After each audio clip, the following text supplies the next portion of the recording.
Today we have a story of destroying prized possessions. We'll get into that in a bit, but first, my neighbors finally got to see the real side of me. If nothing, what I'm sure of at this moment is that this would be the last time my neighbors would ever try to come after me or make me appear stupid. This scenario that I'm about to explain to you would teach them not to come after me ever again. To be honest, I don't feel super proud of what I did, but it definitely had to be done, and you'll see why I say so in a few moments. They pushed me to the wall and got what they deserved. Before giving a run-through of what happened, let me begin by telling you a bit about myself and how I found myself in this circus of a town. My name is David. Not that it matters to the point I'm about to make, but I choose to tell you either way. A 35-year-old man who very much cherishes his time of quietude and serenity. When I'm not at work, I prefer to immerse my days in the pages of books, sometimes tending to my mini garden of tomatoes, spinach, basil, and parsley. I was a simple person. I like the simple things in life, but as fate would have it, the neighborhood I so happened to find myself in was everything but quiet or peaceful. There was always some kind of event or the other going on, events that they would expect me to be a part of. If you're wondering why I chose a neighborhood that doesn't reflect my key values, well, you can blame that on my boss and the company I work for. A few days before Christmas last year, my department head called me into his office and told me that the higher-ups have requested a meeting with me. And while I went on ahead to the meeting in fear of being retrenched from my construction company, I was told that I was a perfect fit for the new opening in New Havens. This move was effective immediately, and I was to resume after the holidays. Of course, the thought of having to uproot my life from Las Vegas to the other side of the world was upsetting. It came with a 100% raise in salary and accommodation for 2 years. A good deal, so I took it. If only I knew that the neighborhood would be a nightmare. This was because of one family, one I grew to loathe as time passed. The McAllister family, my rowdy neighbors. The neighborhood was already unsettling because they had a meeting almost every other week. Almost like I'd stepped into a family-knitted type of neighborhood. It was hard, but having the McAllister family as my neighbors? Now that was simply revolting to me. Their disregard for peace and their boisterous antics continually disrupted the already shaky, peaceful harmony of our community. Nights that should be filled with calm and rest are tainted by their raucous parties and blaring music. If you're one for books, like I am, you would find out that their very existence personifies chaos and disruption. They firmly and consciously established themselves as the proverbial neighbors from heck. It was worse for me because my house was built just right beside theirs. I believe their actions were intentional because they carried an apparent lack of concern for the peace and well-being of others. In every case, seeming like an atmosphere of pandemonium, you can be sure that the McAllisters always found a way to be in that mix-up. It seems as though their weekends are perpetually transformed into wild festivals, with booming music reverberating through the walls and infiltrating every corner of our once tranquil street. Laughter and shouting echo very late into the night, sometimes till daybreak, while the surrounding neighbors are left longing for rest restlessly on their mattresses. One particularly frustrating instance involving the McAllisters unfolded on a balmy summer evening. The night was a bit breezy, and it was just what any sane-minded person needed to rest from the day. I guess as you must have deduced by now, my neighbors were far from being sane-minded. Every hope that anyone on the street had to rest in silence was shattered by the McAllisters' all-night rage. You would think that it was planned, because as the moon ascended into the sky, so did the volume of their music and party. It increased with every passing hour of the night. The blaring music reverberated through the walls of the whole neighborhood, and it was worse for me once again because it was easier for their noise to infiltrate every nook and cranny of my humble abode. I was just next door. Sleep became an elusive dream, and I just wondered through the night what would make them stop the shenanigans. I wondered if it was because they thought I acted like I was better than them. I mean, I'd heard them say it countless times. Not like they were trying to keep their words hushed. If they were keen to listen to their words, people from 5 houses away would have heard them. To be honest, I didn't understand why they would have thought that way. Since I moved in, I'd been at my utmost best. I paid a greeting to them when I'd settled to familiarize myself with them, but that was it. Right there and then on our first meeting, they'd invited me to a party they would be hosting the next day. But I'd humbly declined, telling them that I had a couple of books to catch up on. Of course, the books were a ruse. I was done with the last novel I'd unread, but a party scene in a new neighborhood? Yeah, that's not really my thing. Reminds me of the one party my roommate bullied me into attending in my first year in college. I was the best neighbor since day one. I couldn't understand what made them feel the way they felt towards me, so that night I thought of their words again as the music kept on blaring non-stop. I thought of going over to their house to ask them nicely to tune down the volume, like I did the first time they had a party, but I knew that was just going to get on my nerves. The first time I went over to their door, thrice, and each time the music was turned down when I was by the door, but as soon as I got back to my room it was back up, like an intentional act. Yet, I didn't call the cops. I was new and I didn't want to be that neighbor, but maybe I should have at that point in time. The McAllisters' inconsiderate behavior extends far beyond their noisy mode of conduct. They routinely disregard the basic rules of civility, parking their vehicles haphazardly and without regard for the convenience and safety of others. They just always found a way to be on the wrong side of everything. Whether it was driveways being blocked or general road access being impeded, they were game. And the worst part of it was that they never seemed to see the wrong in what they did. If anyone needed evidence of how disruptive they could be to even themselves, one needs to just check their neglected front yard. Like every other building on that street, the front yard was once a picturesque space, like the other well-maintained gardens. Theirs had deteriorated into an eyesore that marred the aesthetic appeal of the entire neighborhood. The once pristine lawn had transformed into an overgrown tangle of weeds and unruly grass. Neglected flower beds, once bursting with vibrant colors, now lay barren and desolate. Trash and debris were scattered haphazardly, further accentuating the neglect that had befallen their once charming residents. The McAllisters' disregard for community standards became painfully evident as the neglected yard served as a constant reminder of their indifference. The surrounding neighbors, who took pride in their meticulously manicured gardens, found themselves disheartened by the unsightly view that greeted them each day. I didn't make efforts to address the situation amicably, but I was aware that community members approached the McAllisters with polite requests to attend to the upkeep of their yard. I did not, and I couldn't have because I'd overheard them speak rudely with other well-meaning neighbors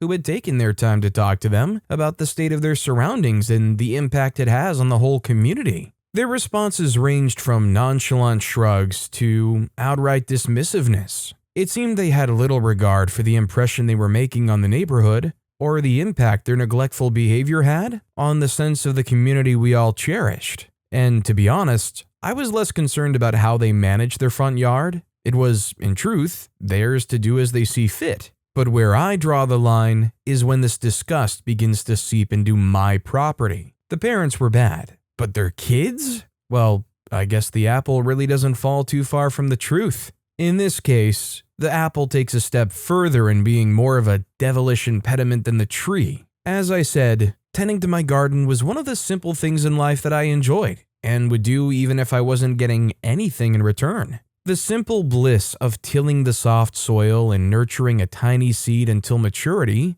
till it was suitable to harvest. It gave me joy. And for some twisted reason in the head of my neighbors, I wasn't expected to derive as much joy as I did from it. As the seasons changed, I kept to my business, finding solace and joy in tending to my meticulously pruned garden. Each flower, carefully nurtured, was a testament to my love for the fine things of life, nature's beauty. It was a sanctuary where I could escape the chaos of the world, specifically that which the McAllisters created, and find serenity. Then came the McAllisters, Jack McAllister. As I stared down at what used to be the location of my garden, from my view it had been shattered beyond recognition when the McAllisters, in their ongoing display of disregard, carelessly trespassed upon my cherished sanctuary. I knew I had to make them feel this pain that I felt. I knew it. How am I sure that they were the ones? Who else could it be? Which other family in the neighborhood had a distaste for anything good and buttered up a vendetta against me for declining to be in attendance at a mindless, raging party when I newly moved in? But it wasn't all about my thoughts. I had proof of their atrocity. That very moment, as I stood above my squashed tomatoes, relishing in the delicate aroma of my herbs, my heart sank as I observed the remnants of their recklessness, The trampled flower beds, snapped branches, and crushed petals. It was evident that the McAllisters, in their lack of care and respect, had unknowingly, or perhaps knowingly, caused irreparable damage to my beloved garden. But this time, it was their dog. As I began to examine what could be salvaged from my already destroyed garden, I began to notice paws. Dog paws. Recent dog paws. Thankfully, we had a bit of a downpour that day, so it wasn't much of a task to trace the paws, and you could guess where it led to. Next door. Upon second observation, I noticed that this dog had battled with a mouse in my absence, killing and leaving it right in my garden. Which family had a knack for a lack of civility, human disregard, and a likelihood to leave trash overflowing? You guessed right, my heckish neighbors. Enraged and devastated, I confronted the McAllisters, hoping to find some explanation or remorse for their actions, especially for not keeping an animal they took ownership of out of my yard. However, my words were met with dismissive shrugs and a nonchalant attitude. They seemed oblivious to the time and effort I'd invested in cultivating my garden, blind to the beauty and tranquility that it provided to both myself and the neighborhood. I was pissed. And one thing was clear, I needed to make them feel the heat. Perhaps become better persons and tend to keep their place in order. The sight of my once flourishing flowers reduced to a scene of devastation ignited a fire within me. I knew what I had to do. Obviously, they were uninterested in a peaceful resolution or the well-being of the community. They needed to learn the weight of their actions, and it was up to me to ensure that they did. Each step I took was carefully planned, aimed at teaching the McAllisters a lesson they would not soon forget. The time for subtle hints and peaceful negotiations had passed. It was now time for them to face the consequences of their actions. They knew me to be easygoing and quiet. I've countlessly heard them say those words when they think I'm out of hearing bounds. Sometimes I think they forget I live just next door to them, but they don't know that I have a past record of mischief. Of course, nothing more than usual pranks, but for them, it would be pranks with an edge of revenge in it. With a mischievous glint in my eye, I executed a series of pranks designed to disrupt their everyday lives. I began with the mail subscription prank I'd read about on my daily feed of Dr. Banks' newsletter, and like the prank doctor, it was a stroke of genius. The McAllisters found themselves inundated with an array of bizarre items that defied explanation. Quirky magazines, catalogs filled with eccentric products, and even a monthly delivery of novelty socks left them perplexed. They scoured their mailbox daily, growing increasingly bewildered by the onslaught of unexpected deliveries.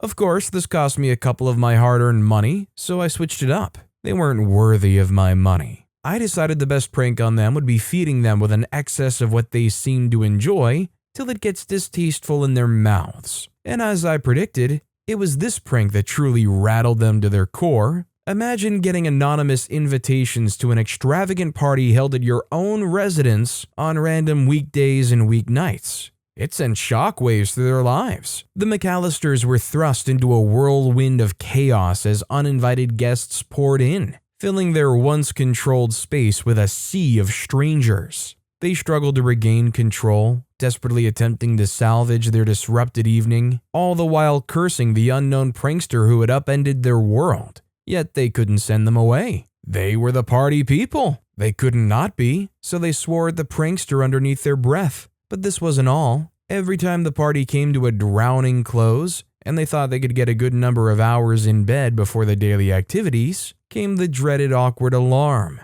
The piercing, high-pitched sound tore through the McAllisters' dreams, shattering the peace of their slumber. Disoriented and bleary-eyed, they stumbled through their home, desperately searching for the source of the unwelcome wake-up call, which, of course, they never found. Did my pranks work? Well, it's been 3 months since my last prank on the McAllisters, and although I have heard them point the fingers in my direction, they had no concrete evidence to pin me down. All they had were suspicions. But I had peace. Sanity had returned to the neighborhood, and I could have my nights of peaceful slumber. Honestly, if you're filing noise complaints and the cops refuse to do anything, what more can you really do besides return fire of your own? Fire up your own speakers when they're sleeping, if you can stand it, and teach them a little bit of a lesson, right? If they don't respect you, then I'm sure you're not going to feel too bad sending it right back at them. That said, our next story is Wicked Nerd released an embarrassing video of me, so I smashed his gadgets.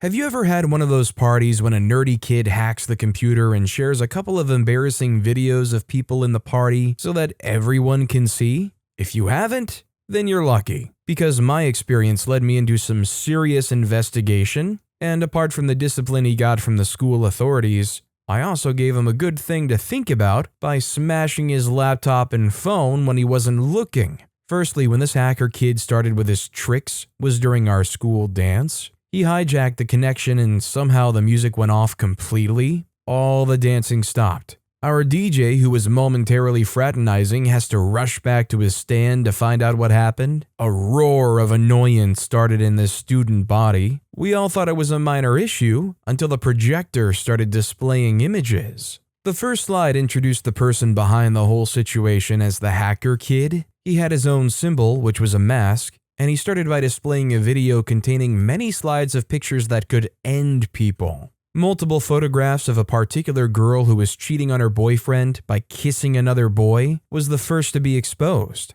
Her boyfriend quickly walked out of the dance with his girlfriend hot on his heels, begging. The next was the undeniable video of a guy picking lockers and stealing items from them. The school recently had an issue with missing items that were kept in their lockers. There was no security camera in our hallways because the school was too broke to afford it. They did say that an investigation was ongoing, and we students should be on the lookout for suspicious behavior also. The last one was a gang of boys doing drugs in the school car park. The school staff around for the dance immediately identified these boys and dragged them out of the party, including the one who picked the lockers. They would spend the rest of the term meeting with police people and so more until they could no longer continue with their education. Well, that was it for the whole dance. The hacker kid thanked us for watching his slides and signed out. After that, the music came back on. But what just happened was too dramatic for people to carry on like nothing happened. Apart from whispers about the people who were exposed,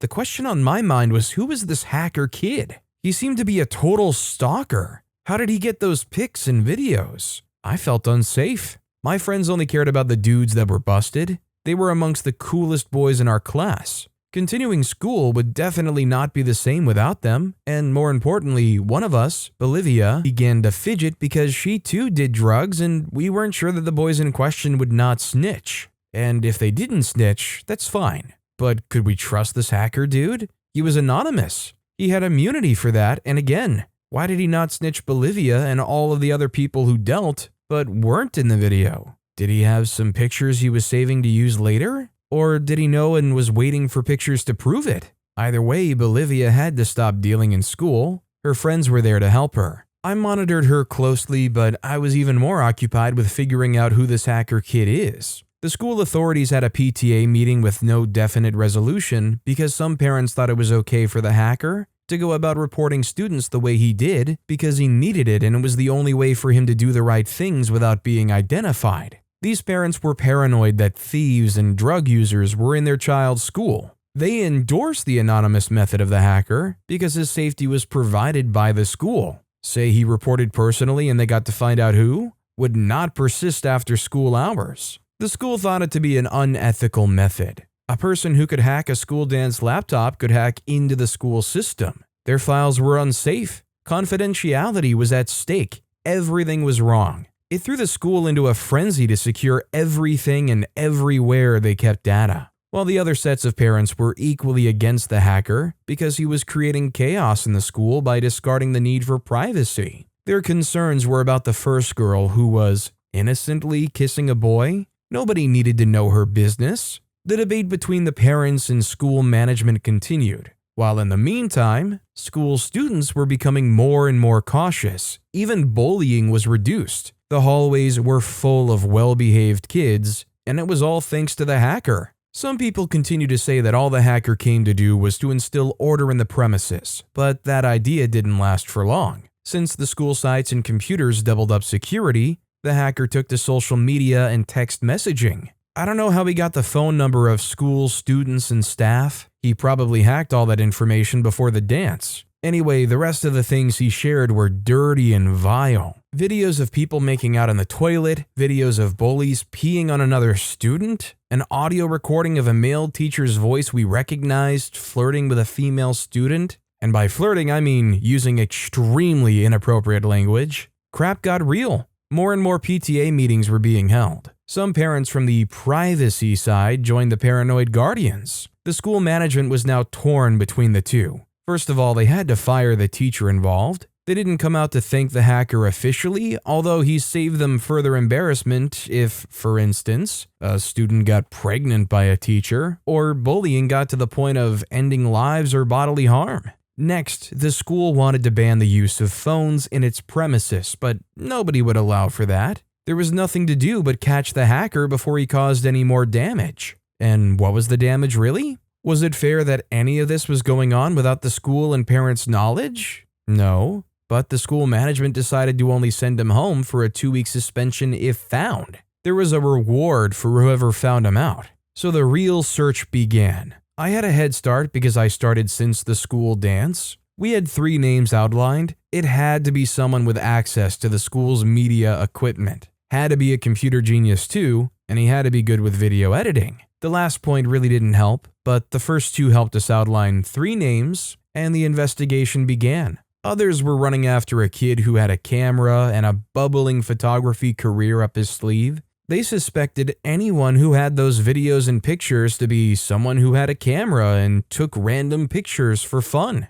which was a stupid suspicion because whoever took the pictures clearly didn't need skill to do that. Any phone could take those pictures. At this point, Bolivia was seriously battling withdrawal. She hadn't used hard stuff ever since, and it was really affecting her mental health. We also tried to make sure she was never alone. Anyways, this hacker kid continued to post and send videos, clips, audio, and pictures to the school. It was clear that he already had a collection of those before the first day he decided to release them. There was so much in his store already, about almost everybody, including times our principal put her hand in her clothes to handle an itch. A full week later, the hacker released a video about me. It wasn't just any video. I sent that particular one to my boyfriend, and it was so cringe. He asked for it, and I sent it to him. That video was so confidential. But how did it get out? My boyfriend lost the phone he was using at that time to the locker thief, and that was the only device that had the video apart from mine. So that meant that the locker thief was somehow connected to the hacker. We firstly went over to the locker thief. His name is Psalm. He was already suspended at that time, so we went to his house. He said that when he was suspended, they asked him to drop everything he had stolen, and soon after he dropped the things he still had with him, the school reported them missing. Apparently, they kept the news private because it would be charged to the school. That was about it. Our chase landed us nowhere. The locker thief's stolen goods were stolen again by the hacker kid, and the 3 names we outlined were ruled out because, after questioning, there was no way it would be them. We still had a little hope to catch the hacker, because if we just asked the school authorities where they kept the stolen goods before it was taken, we could have our guy, depending on who had access to that room or who was there when it was taken. My boyfriend accompanied me to the principal's secretary. She said she had no idea stuff was even recovered. We left, asking her to find out from the principal when she got back. After school, we came back to the office to find out the conclusion. To our shock, the principal herself said that she was not aware that there was any recovery. They'd also spent time asking the school staff, and none were aware also. She asked us which student told us this, and we gave Psalm out. He was playing tricks on us, and we needed to get to the bottom of it. I was facing some serious shame in school because that video leaked, and I wasn't going to take it easy on Psalm. His mother was called to bring him to school, where me and my boyfriend were there to categorically attest that we heard Psalm say to us that he returned the stolen items. My boyfriend was brought in first, and then me. We gave similar stories, although that didn't hold enough water. Whatever Psalm was doing, it was either because he was protecting the hacker kid, or he was the hacker himself. When we were told to leave, I had the time to find out. I went out and got to his house where I sneaked in. I ransacked his room until I found a locked chest. After giggling to myself that the lockpicker had a locked chest in his room, I tried different combinations, but it didn't open. I started to break the chest, but I wasn't sure who would hear, so I took the chest with me home and called my boyfriend. He knew who we could take it to jack the locks, so we did that immediately when we had the time to. Right in our present, the man skillfully opened the locks, boasting that there was no lock or safe that he could not open. We found out a lot about that chest. It wasn't just where he'd kept stolen items, but a camcorder which I believed he owned was in it. Evidence that he was both the hacker kid and the locker thief. It all made sense because this needy Psalm kid was very skilled with computers, and he was a bullied kid too. So it could make sense that he knew when and where bullies did their thing after school, but why would Psalm want to cast himself as the locker thief? The full video revealed that he was the one who dropped the camera and went to the locker and then went back to the camera to pick it up after he was done picking the locker. I asked my boyfriend what we do, and he took the lead. We sent out the video with a new account and called it the Hacker Kid's new account. After that, we waited. It was all we could do. The next minute, everyone was talking about Psalm online. It worked. Our plan to cast Psalm was in view. But the question still remained on why he snitched himself. I was afraid to sleep alone that night, so I stayed with my boyfriend until morning. In the morning, we dressed up and went to school. Psalm had another meeting with his mother and the school principal. The mother believed that he was right to be a hacker, if that was what he needed to do to express his feelings. Psalm was a bullied kid and the school authorities did nothing. She also posed that they were robbed last night because his room was a mess, but Psalm reported that nothing was stolen. Of course, he wouldn't tell what really was stolen because he knew he couldn't. His mother was already paying the school back through her nose for all the items the locker thief ran away with. So finally, Psalm confessed that he was indeed the hacker and the thief. He said he only did both because it was the only thing that gave him power within the four walls of the school. There were many other things he said, but he was forced to bring the videos he'd put up on social media down. Then he apologized to the school in our next assembly for digging into our private matters and causing us to walk on eggshells in school. That was it from him for a while. We heard that his suspension was extended, but he wasn't expelled only because the school didn't give him a safe learning environment in the first place. Anyway, when the whole matter died down and nobody was talking about it again, it was like everyone had forgotten that the reason they were unhappy in the first place was because of the hacker. Relationships, friendships, and self-esteem had broken. I saw the girl who had kissed another guy. She had no friends again. It was like we all learned to live with the problems the hacker caused when in fact, his suspension wasn't enough of a punishment. I took my time to process what had happened and returned the chest to his room. Whatever he wanted to do with the stolen gadgets were his business. After duplicating all the files, I smashed his camcorder, smashed the laptop and desktop in his room, and left again. He never could tell who out of the hundreds of people that he hurt was in charge of destroying his gadgets, but it served him right for putting all of those relationships in jeopardy, destroying people's images, and making people have inferiority complex. Let's be real though, if this guy was this hacker, locker, thief, wise guy with this huge 4,000 IQ brain, he probably has his own online backups, right? He probably has some stuff in some cloud storage somewhere. If somebody was smart enough to pose them as the locker thief, just so they'd have an alibi to not be the hacker thief, they probably still have some contingencies to hold on to this stuff, right? But with that being said, that's all the time we have for today. Now, if you want to hear another absolutely crazy revenge story, check out that video on the left. Or if you missed my latest video, check out that video on the right. That said, I'll see you all next time with some more stories.